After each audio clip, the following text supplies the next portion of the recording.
শহরে জঙ্গলের একেবারে মাঝখানে একটি দুধের কারখানা ছিল, যার মালিকের নাম ছিল হোয়াইট 344। সে এতটাই অর্থলোভী ছিল যে দুধকে আরো ঘন করার জন্য তাতে নানা ধরনের কেমিক্যাল মেশাতো। তার অধীনে 100 জনেরও বেশি লোক কাজ করত। প্রতিদিন 2-3 ট্রাক ভর্তি দুধের বোতল গাড়িতে করে গ্রাম বা শহরে পাঠাতো। তার ট্রাক যে কোনো শহরে যেতে পারত।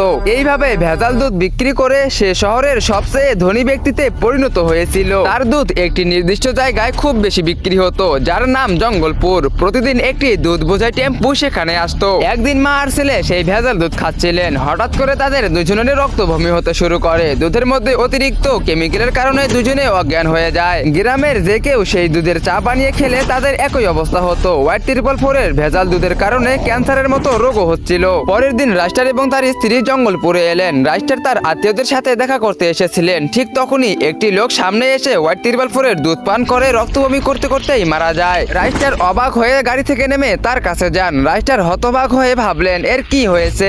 রাইস্টার কিছু ভাবার আগেই একজন বয়স্ক লোক ছুটে এসে রাইস্টার কাছে কাঁদতে কাঁদতে বলতে লাগলেন, আরে রাইস্টার, তুমি এসেছো, এখন তুমি এখান থেকে চলে যাও। জানি না গ্রামে কি হচ্ছে, সবাই অসুস্থ হয়ে পড়তেছে, কেউ কেউ রক্ত বমি করতে করতে মারা যাচ্ছে। আমার তো মনে হয় হোয়াইট 344 এর কোম্পানির দুধ খেয়ে মরতেছে। এই কথা শুনে রাইস্টার স্ত্রীকে গাড়ি থেকে নামতে বললেন এবং নিজে আবার গাড়িতে উঠে হোয়াইট 344 এর কারখানার দিকে রওনা হলেন। তো বন্ধুরা, এরপর কি হয়েছিল? হোয়াইট 344 এবং রাইস্টারের মধ্যে কি ফাইট হয়েছিল না কে জিতলো, তোমার সাথে দেখতে পারবে পার্ট 2 তে। তো পার্ট 2 দেখতে চাইলে ভিডিওতে লাইক করে চ্যানেলটাকে সাবস্ক্রাইব করে দাও আর কমেন্টে পার্ট 2 লেখো।